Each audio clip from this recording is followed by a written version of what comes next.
나는 15g 써요. 나는 16g 써요. 이게 그 사람이 사용하는 그라인더하고 내가 사용하는 그라인더가 다르면은 전혀 의미 없는 데이터라는 거를 꼭 알고 넘어가셨으면 좋겠어요.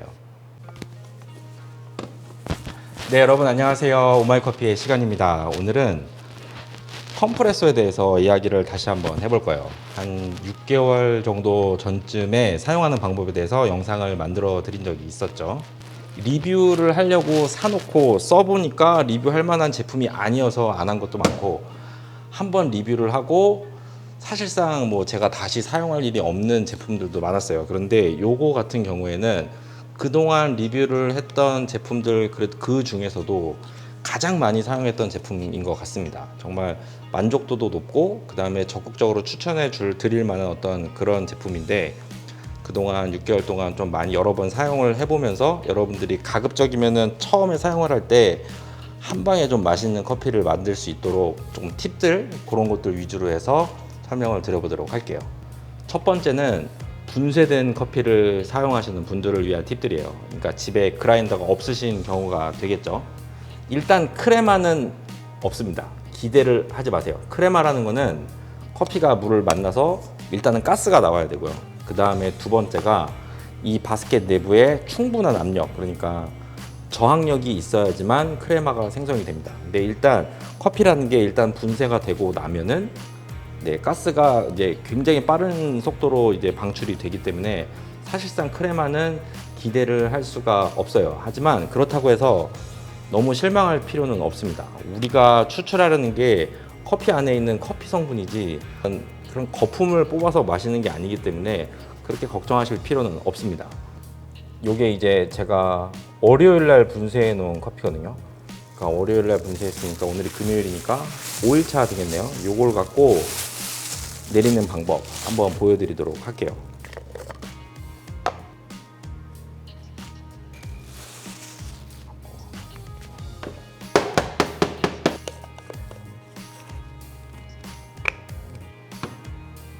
자, 일단은 물을 부으실 때 물을 한 번에 다 많이 붓지 마시고요. 한 20ml 정도만 먼저 물을 부어줄게요. 이 상태로 한 1분 정도 기다려 주겠습니다. 그래서 한 1분 정도 지나면은 물이 밑으로 내려간 게 보이시나요? 일단은 분쇄된 원두를 사용할 때는 이런 식으로 물을 먼저 적셔주고 충분히 추출을 할 수 있는 어떤 준비를 과정을 거쳐주고 난 다음에 물을 붓고 눌러주는 게 좋습니다.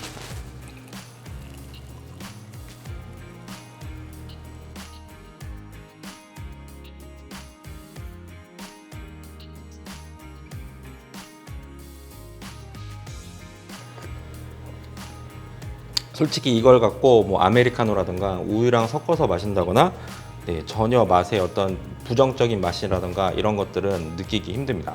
제가 쭉 테스팅을 해봤는데 분쇄됐고 일주일 정도까지는 보관만 잘 하시면은 충분히 괜찮은 맛의 커피를 만들 수가 있습니다. 사실 요거 말고 제가 한 3주 전에 갈아놓은 커피도 있는데 그거는 조금 문제가 있는 것 같아요. 약간 브루잉 커피로는 크게 문제가 없었는데 컴프레서로 내렸을 때는 약간 좀 짠맛 이런 것들이 좀 많이 나갖고 조금 문제는 이제 분쇄도인데 어떻게 갈아올 거냐. 여러분들이 뭐 동네에 있는 로스터리 카페나 이런 데서 커피를 구매를 한다라고 한다면은 정확하게 얘기를 해주셔야 됩니다.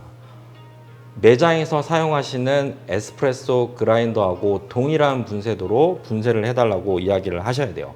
그냥 에스프레소라고 이야기를 하시면은 보통 일반 가정용 에스프레소 머신이 업소용보다는 살짝 더 굵게 사용을 하게 되거든요. 근데 여러분 그렇게 해서 가져오시면은 사실 분쇄된 커피를 갖고는 충분한 커피 성분을 뽑아내기가 굉장히 어렵습니다.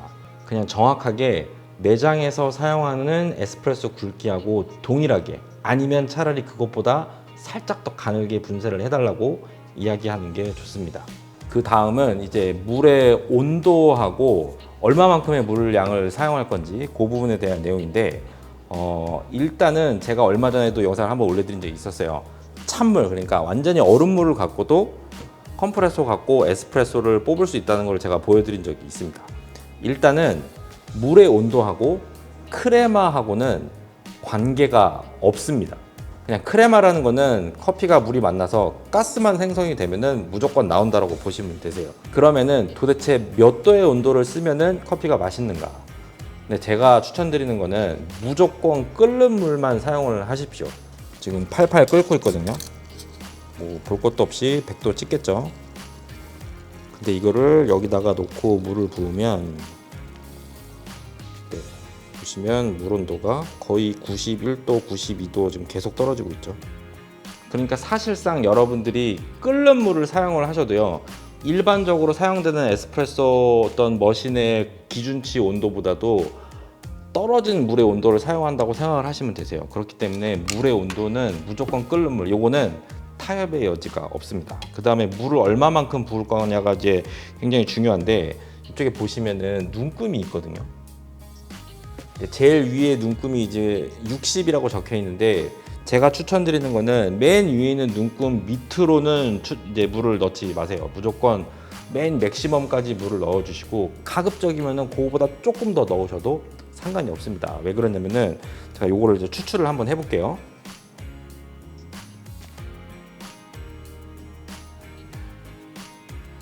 네, 보시는 것처럼 이렇게 추출이 끝나도 챔버 안에 살짝 물이 남아 있거든요. 요게 뭘 의미를 하는 거냐면은 추출이 끝나는 그 순간까지도 요 바스켓 내부에 압력이 꾸준하게 일정하게 유지가 되었다라는 것을 의미를 하는 거예요. 그러니까 중간에 어딘가 깨졌다거나 채널링이 생겼다거나 그런 이제 일이 많이 없었다라는 거죠. 그래서 이렇게 챔버에 살짝 물이 남았을 때 아무래도 조금 효율적으로 추출을 하지 않았을까, 이렇게 생각을 할 수가 있습니다. 그래서 요거까지 생각을 해갖고 맥시멈 물량에서 아주 살짝 더 물을 더 넣어 주셔도 상관이 없습니다. 그리고 그 다음에 아직 추출 시작도 안 했는데 물이 줄줄 새요, 이렇게 물어보시는 분이 무려 5분이나 계셨거든요. 그거는 그냥 원두가 굵어서 그렇습니다. 지금 제가 이 안에다가 핸드드립보다도 조금 더 굵게 분쇄를 해서 넣었거든요. 여기다가 물을 이렇게 부어보면 그냥 물이 주룩주룩 샌다, 그냥 굵어서 물이 그냥 떨어지는 거다, 네, 이렇게 생각하시면 됩니다. 끝. 그거 외에는 네, 저런 현상이 절대로 일어나지 않아요. 그 다음으로 원두를 과연 얼마만큼 담아서 추출을 해야 되는가. 일단은 저울은 필수입니다. 가끔씩 이제 커피 오래 해갖고 나는 저울 없이도 잘합니다, 여러분도 열심히 하시면은 저울 없이도 감으로 잘할 수 있습니다, 이렇게 말씀을 하는 사람을 만약에 본다라고 한다면은 그냥 믿고 걸으세요. 저울은 무조건 있어야 됩니다. 컴프레소 안에 있는 이 바스켓에다가 실제로 사용할 수 있는 원두의 어떤 맥시멈 양이 한 18g 정도로 생각을 하시면 돼요. 그 이상도 담기기는 하는데 네, 그거는 별로 추천드리지는 않고요. 거의 맥시멈이 18g 정도라고 생각을 하시면 됩니다. 제가 단도직입적으로 말씀을 드릴게요. 여러분들이 컴프레소에서 사용할 수 있는 최대 맥시멈의 원두량은요, 현재 여러분들이 사용하는 그라인더 퀄리티에 비례해서 올라갑니다. 그래서 제가 이제 추출을 한번 보여드릴 건데, 하나는 요거 2만원짜리 하리오 그라인더를 사용할 거고, 하나는 뭐 크라인더 사용할 거고, 나머지 하나를 네, 이쪽에 있는 EK43 그라인더를 갖고 추출을 한번 해 보겠습니다. 18g 넣고 추출을 할 거예요.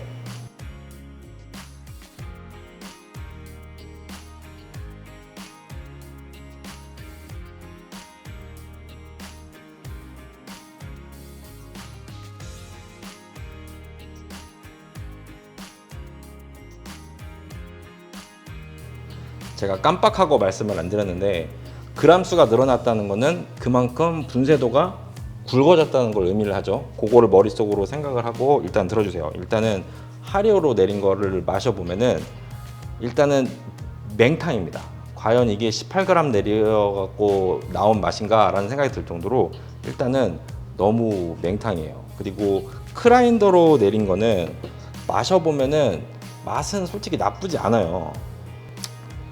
맛은 나쁘지 않은데 굳이 이거를 내가 그람수를 늘려서 얻은 어떤 커다란 이점인가 라는 거를 생각을 했을 때 저는 그렇게는 생각하지 않습니다.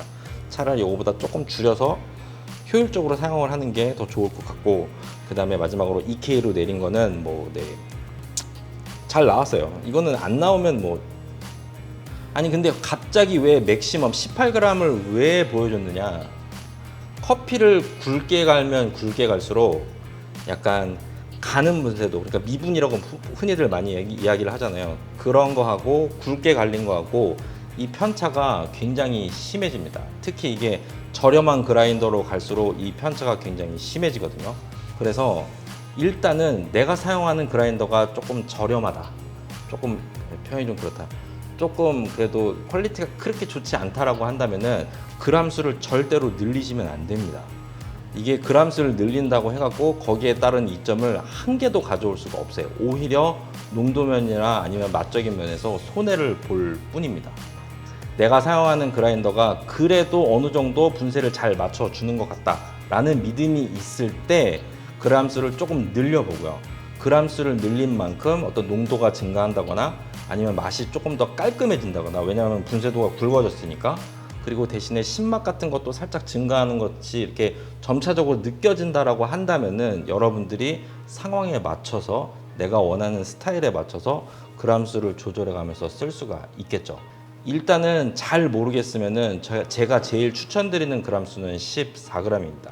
사실 요거 굉장히 저렴했던 요 하리오 그라인더 갖고도 14g으로 내렸을 때 꽤 괜찮은 맛을 보여주거든요. 뭐 여러분들이 잘 알고 있는 어떤 커피 어떤 단체라던가 아니면 뭐 카페라던가 이런 데서 나는 15g 써요, 나는 16g 써요, 이게 그 사람이 사용하는 그라인더하고 내가 사용하는 그라인더가 다르면은 전혀 의미 없는 데이터라는 거를 꼭 알고 넘어가셨으면 좋겠어요. 네, 그 다음으로는 누르는 방식에 대해서 이야기를 조금 해볼 거예요. 여러분들이 이거를 누르다가 한 방에 안 누르고 누르다가 이렇게 힘이 드니까 이렇게 손을 놔버리는 경우가 있을 수 있겠죠. 한번 보여드릴게요. 이렇게 누르다가 힘이 너무 많이 드는 거야. 이래갖고 이렇게 근데 지금 보이시나요? 이렇게 방울이 확 올라오는 거. 커피퍽 자체가 이렇게 깨지는 게 아니고 두 개 층으로 이렇게 팍 분리되는 현상들이 발생을 합니다. 이게 다시 눌러보면은 뭐랄까 다시 저항이 생겨갖고 그냥 정상인 것 같아 보이는데 그냥 두 개가 서로 다시 붙어서 그럴 뿐이에요. 별로 좋은 현상은 아닙니다. 이렇게 하다가 갑자기 훅 하고 내려가는 경우가 있습니다. 지금 그냥 진짜 이렇게 손가락으로 눌러도 추출이 될 정도로 굉장히 잘 눌러지거든요. 이렇게 추출이 되면은 좀 사실 좀 망했다고 보는 게 맞겠죠. 네. 그리고 마지막으로 사람들이 정말 많이 물어봐 주셨던 게 뭐냐면은 약배전 커피 추출 가능한가요? 근데 아마 여기서 말하는 약배전이 뭐 정말로 약하게 볶인 커피뿐만이 아니라 아마 그냥 일반적으로 먹는 브루잉 커피 원두 갖고도 충분히 구동 가능합니까? 이거를 이제 물어보시는 것 같은데, 네, 결론적으로 말씀드리면 아주 잘 됩니다. 대신에 꼭 지켜셔야 할 게 있는데 너무 저가형 그라인더는 솔직히 구동하기가 매우 어렵습니다. 이게 충분한 압력이 들어가도 이제 커피 성분을 이제 뽑아내기가 굉장히 어렵고요. 그래서 약간 분쇄 어떤 균일도 이게 조금 좋아야 맛이 잘 나온다는 거, 그걸 먼저 이해를 하셔야 될 것 같고, 두 번째가 원두를 많이 담으시면 절대로 안 됩니다. 제가 봤을 때 14g 정도가 거의 맥시멈이에요. 절대로 넘기면은 좋은 결과를 가져본 적이 없습니다. 심지어 이 EK43 갖고 해봐도 14g 정도가 제일 베스트 포인트로 나오거든요. 원두량을 조금 줄이고 분쇄도를 조금 가늘게 갔을 때 맛이 좀 좋다, 이것만 생각을 하시면 될 것 같아요. 네, 이게 이제 에티오피아 워시드 커피거든요. 약배전된 커피예요. 이걸로 한번 추출해 볼게요.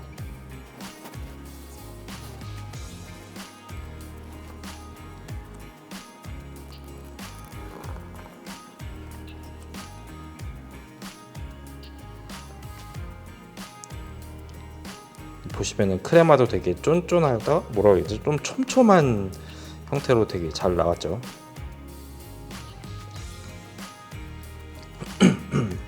약간 약배전된 원두 갖고 내렸으니까 굉장히 식초 같은 신맛 이런 거 나오지 않을까. 네, 전혀 그런 거 없고 단맛도 잘 나오고 향도 굉장히 잘 올라옵니다. 굉장히 잘 추출이 됐어요.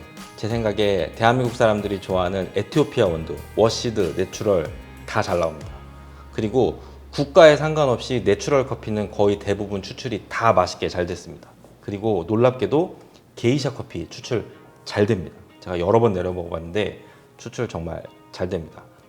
대신에 중남미나 아프리카에서 워시드 커피, 조금 단단한 녀석들, 그런 거 약배전된 커피는 조금 피하는 게 좋습니다. 요거는 툴의 문제라기보다도 원래 추출하기가 그렇게 쉽진 않아요. 여러분들이 조금 익숙해지고 조금 뭔가 컨트롤하기가 편해졌을 때 그때 가서 도전을 해보시는 게 좋을 것 같습니다. 네, 점점 내용이 길어지고 있는데 그래도 질문 주셨던 내용들은 다 답변을 드려야 될 것 같아서 일단 이걸 사용하다가 이 바스켓이 이렇게 불룩하게 휜다는 현상을 제가 몇 번 들었습니다. 그래서 요거를 저도 굉장히 세게 눌러서 추출을 굉장히 많이 했던 편인데 지금 보면은 거의 1mm도 튀어나온 게 없거든요.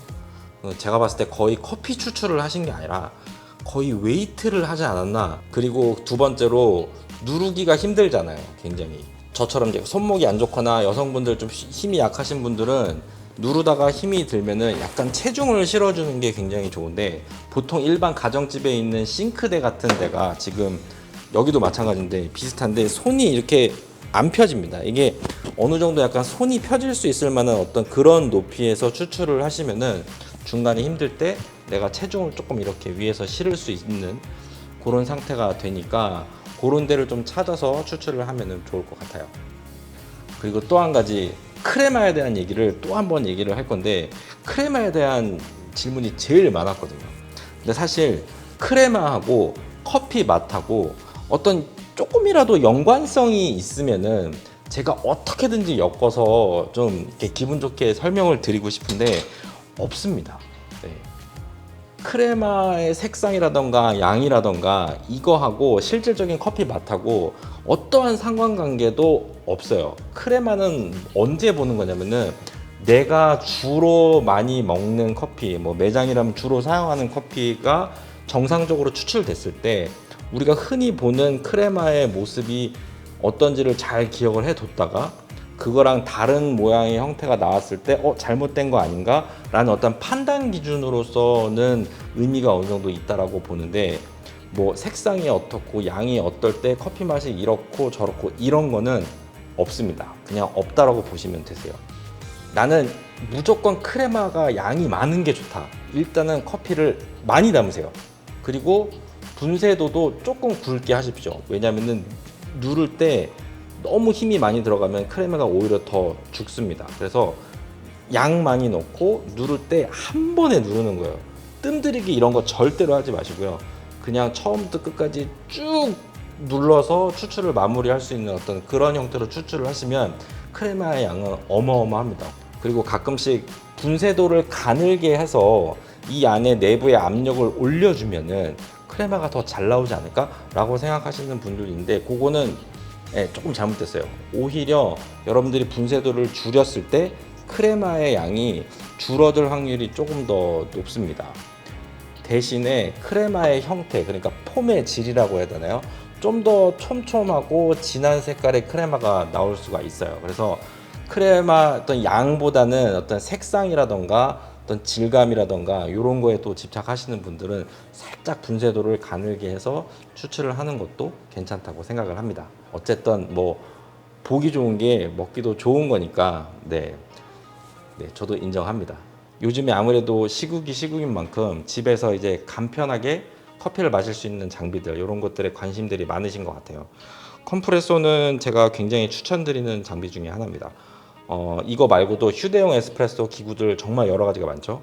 그 다음에 아마 구매 리스트에 있는 것들 중에서 아마 대부분 반자동 에스프레소 머신, 가정용 이런 것들도 많이 생각하실 텐데 요즘에 아무래도 퀄리티가 굉장히 좋아지긴 좋아졌어요. 근데 그 여러 가지를 다 나열을 했을 때 이 컴프레소라는 제품이 과연 쉬운 쪽에 속하는가?